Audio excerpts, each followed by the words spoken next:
Hi BookTube, it's Énard beating around the books, and today I want to wrap up my September reading. I have started the month off with opening the floodgates of DNFing. I rarely ever properly DNF.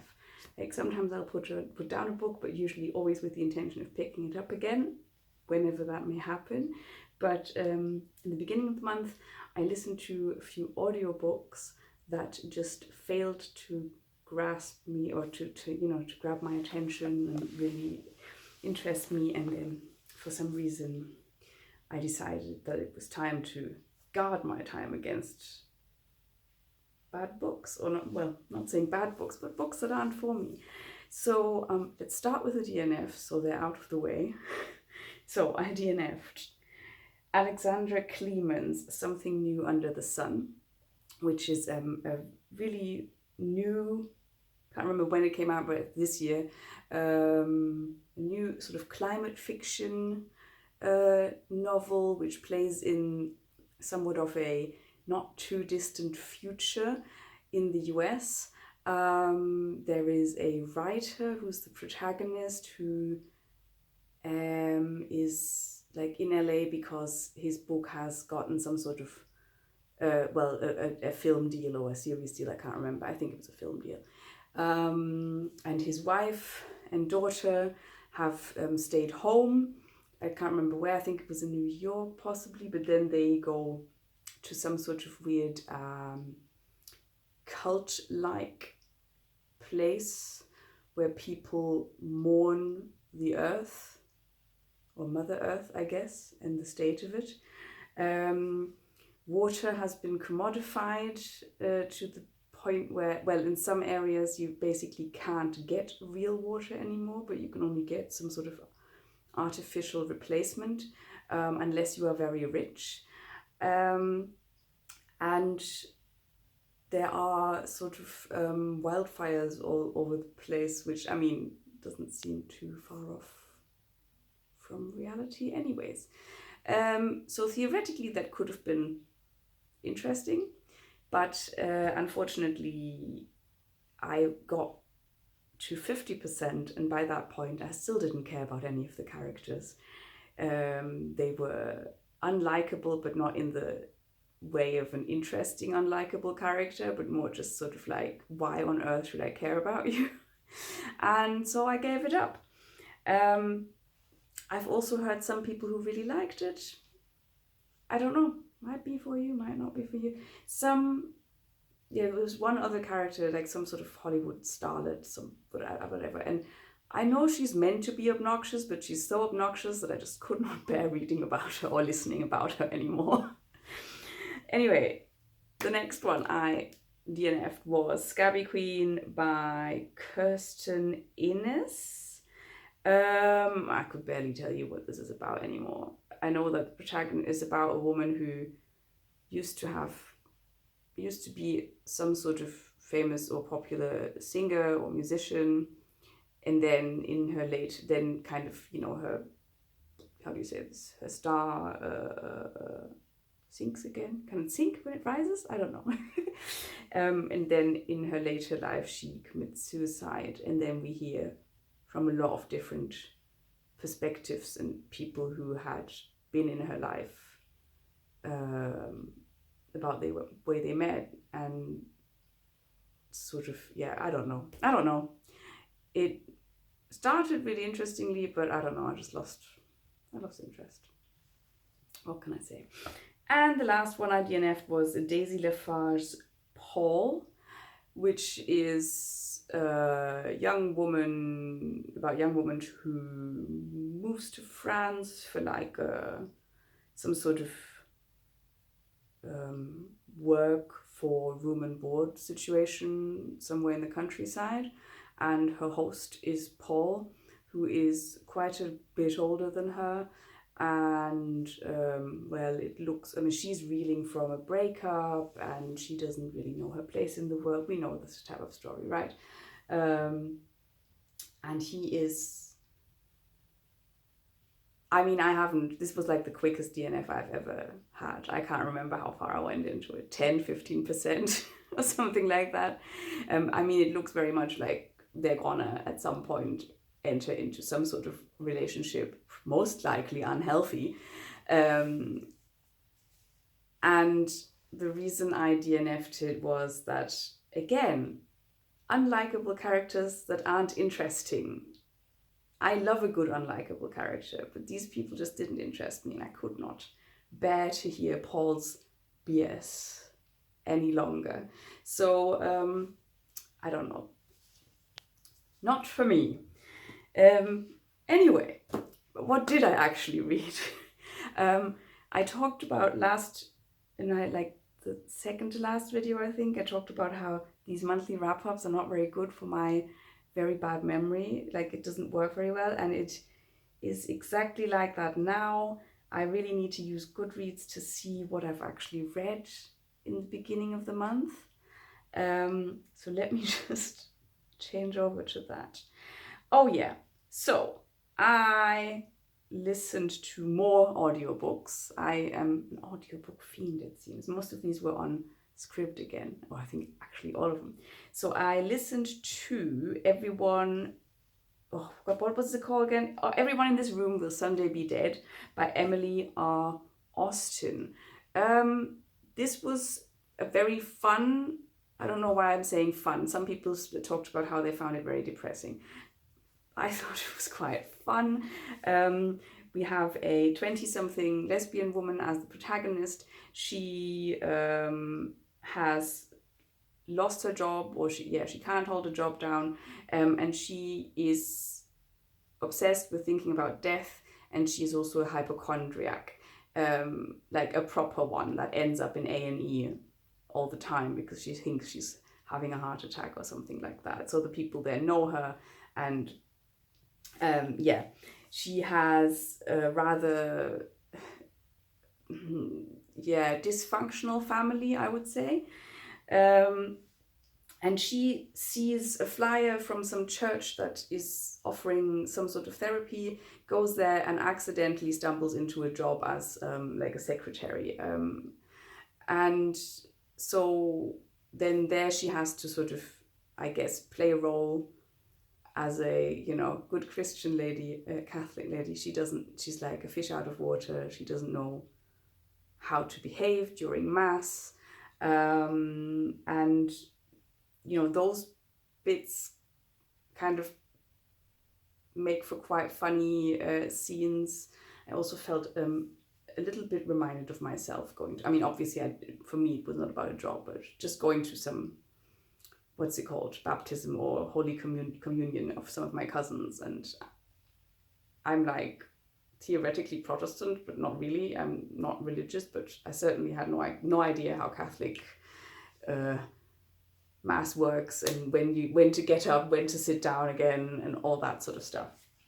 Anyway, so that's quite funny. She the way she thinks about death also sometimes turns out with quite amusing thoughts, I don't know, or just interesting thoughts that some of them I have had myself, although I'm not that obsessed with this sort of thing. She sometimes has almost these sort of moments of, I'm not sure if it's disassociation or almost feeling like outside of her body when she gets sort of really into her head about that. I'm not sure what I'm saying. It was a good read. I gave it 4 stars. It was not perfect, and the one thing that I think kind of that irked me a bit was that it all gets tied up a little bit too neatly at the end for my taste, but not the worst thing either, I guess. Oh yeah, and there's an absolutely obnoxious life coach dude who keeps spouting platitudes that you could find on some sort of spiritual quotes Instagram account or something like that, which is quite funny. If annoying. I certainly wouldn't want to know somebody like that in real life, but it was interesting to listen to. Not interesting, but yeah, amusing. Okay, enough about that. Then I listened to another audiobook, which was Kae Tempest's On Connection. Is this, I don't know, can you call this an essay? Or is it an essay collection? I can't even remember. Does it matter though? No. So they write about, I guess, about the role of creativity and in the role of creativity when it comes to connection between people and being open towards others, community as opposed to, I don't know, how do you say it, like empty-headed consumerism. It's quite, it's quite good. I enjoyed it. They have a lovely way with words, but I also haven't retained all that much from it. Again, it was in the beginning of September that I listened to this, so I guess it didn't have a very lasting effect. I feel like maybe it might have been different if I read it. But yeah, I guess it's sort of a fuck you to capitalism. I think they talk about not just creativity when it comes to art, although of course they're an artist, but about how creativity is important beyond producing art. And like I said, how to them that's sort of the key for human connection, I guess. Does that make sense? I hope it does. But yeah, you can tell that I have not remembered a lot. Then I listened to another thing, I think it was a memoir. Yes, it was Spilt Milk Memoirs by Courtney Zoffness. I'm not sure how to pronounce that name. Which is quite interesting, but rather, I don't know, it was rather a mixed bag. I think it was slightly different from what I expected, but so she explores a lot of these ideas about, well, what role does she as a mother play in raising children that are responsible and considerate and open-minded, and how does she do that? How does she discuss difficult topics with her children in a way that doesn't, how do you say this, in a way that doesn't diminish the complexities but also is still age appropriate? But then she also thinks about her own connection or her own, how do you say this, relationship with religion. So she, well, so she's Jewish, but she's I think largely, well, like a secular Jew, and she has other friends who went the other direction, and sort of are quite orthodox. I don't know if that's a thing. Can you be quite orthodox? Probably not. You're probably either orthodox or not, right? I don't know. Anyway, I don't know enough about this. So she talks about the sort of ways in which her life has gone in a completely different way to that of her friends, and how they both express or live their lives in different ways, but both trying to do good. Does that make sense? And sort of, what spirituality means for this friend who obviously gains a lot from her faith, and how she relates to that. Okay. there's a few other, I don't know, there's a few other interesting bits. Oh yeah, she talks about her anxiety that she developed in early childhood already, that was clearly like fostered by the parents, who apparently were quite anxious themselves and always prepared for worst case scenarios and stuff like that. And that is another thing that is interesting, that she then also, how much of how a child will develop is nature versus nurture, because she can see in one of her children that they're quite anxious, and she keeps wondering if she's, even though she doesn't want to, if she unwillingly has somehow, modeled behavior that has instilled this anxiety in her child. But then she also sees her other child who doesn't suffer from this issue. So that's quite interesting. Anyway, I think all in all, it's mainly about motherhood, or I guess more parenthood, but she also comes back to these, ideas about spirituality and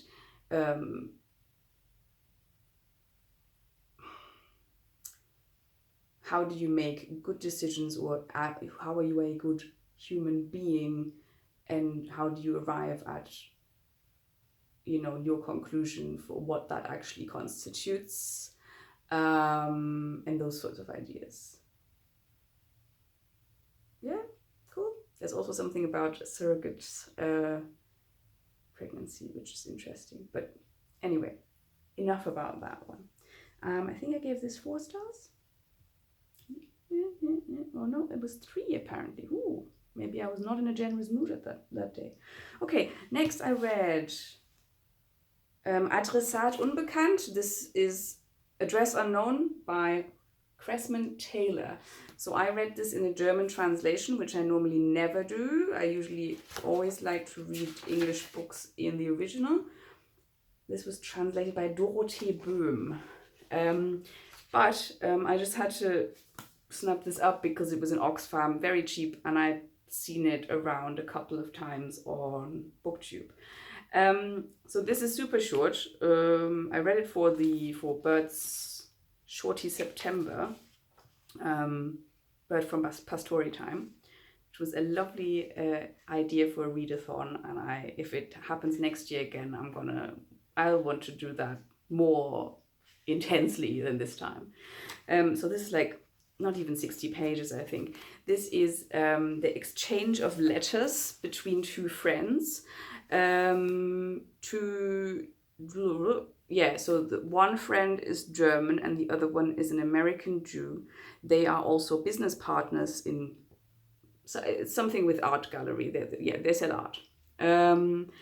And it shows a very dramatic development. Oh, sorry, I should have probably said this is during the rise of Hitler, of Hitler's rise to power. So this shows the dramatic development in their friendship or relationship. And it does it really, really well and effectively in these very, very few pages. It was very engrossing, quick read. And I can highly recommend it.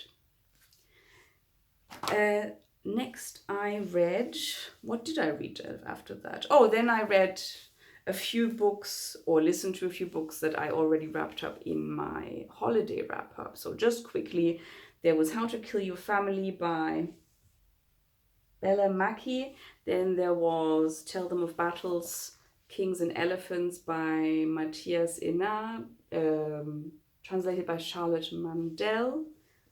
Beautiful. Then there was Marc Nash's 3 Dreams in the Key of G, which I have also already talked about, so I won't go into detail now.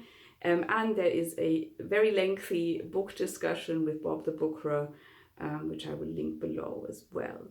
The first part is spoiler-free, and we warn about spoilers at some point. So if you're interested to hear spoiler-free stuff from the beginning, feel free to do so.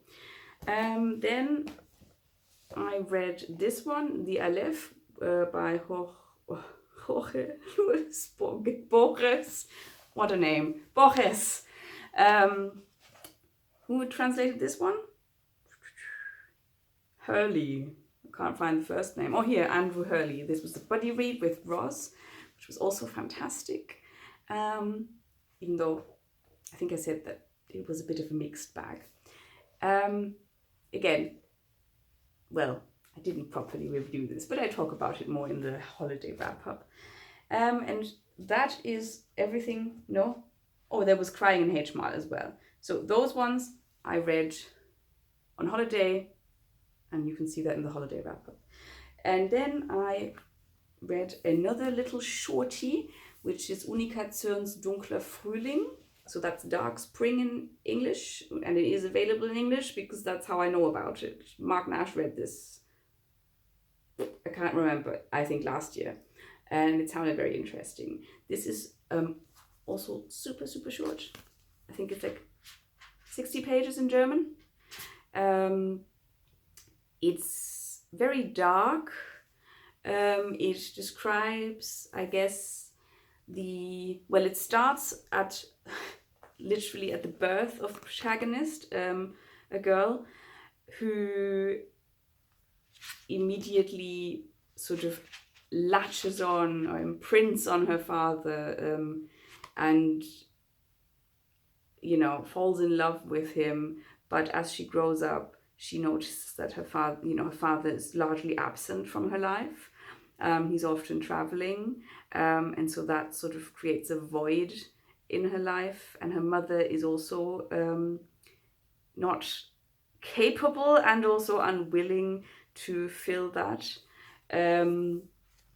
And she kind of detests her mother and was almost sort of, how do you say that? She's almost disgusted by her mother to an extent. Her brother is terrible and violent, and she, how do you say this, sort of develops rather obsessive, slightly dark, sort of sexual, no, not slightly, actually quite dark sexual fantasies as she goes through puberty. And I don't even know what it was exactly that I liked so much about this. The writing is quite distanced, and quite sparse, but in a way that, I don't know, didn't bother me at all. It's just very sort of compulsively readable. Yeah, nothing good happens in this book, apart from maybe one thing, which to me, it was good because I expected something bad to happen and it didn't happen. That's enough to say about this. I don't know. Otherwise, I could just tell you about the whole story. Anyway, it was interesting, and I wanted to read more by Unbekannt, which is not so easy because a lot of her stuff is either not in print or only available in one of those really expensive collected books. It has led me to buy a very interesting other book by her, but I've forgotten to check it out now. I don't want to go rummaging around. Anyway, you'll see it at some point. But I have found that my library actually has the collected works, so I'm gonna have a look because apparently she wrote really interesting anagrams. That is everything I finished in September. I also started Mac and His Problem on holiday, and then somehow got a bit distracted from it, even though I really enjoyed what I've read so far. I think I'm around halfway through, so I'm gonna try and finish this month, hopefully. Otherwise, I'm also reading Austerlitz by Sebald. I'm reading the German one. This is a buddy read with Brian from Bookish, Courtney Ferreter and Marc Nash. We have our first check-in tomorrow. This is my first Austerlitz, my first Seewald. Sorry. And so far I'm really liking it, which is very weird because it's the language that is just sort of very immersive. And I don't even care that the topics he's so far talked about don't interest me. And I didn't mind. Yeah, I still have a little bit to go before I'm at our check-in point. But yeah, I look forward to reading further and discussing it. That is not it. I've also started Harlem Shuffle by Colson Whitehead. I have that as an ebook arc. Only 20% in, and that's been like this since the beginning of my holiday, basically, because I was not very enamored with it. But I have seen Daniel from Guilty Feet review it, and he's made me want to at least pick it up to finish the first sort of story in the novel, because it sounds like I may only have another sort of 10% of the book to go to get that there, and then reevaluate if I want to continue or not. So that might also be a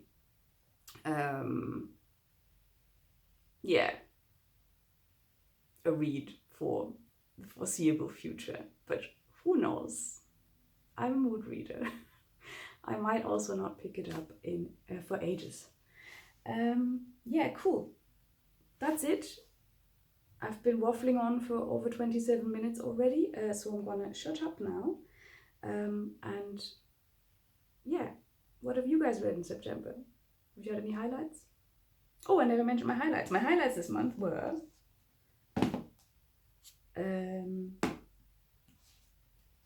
Marc Nash's 3 Dreams in the Key of G, because it was just so much fun to discuss with Bob, and there was so much fun to be had with language. And also Mathias Énard's Tell Them of Battles, Kings and Elephants. That's it. Have a lovely day, and I'll speak to you soon. Bye bye.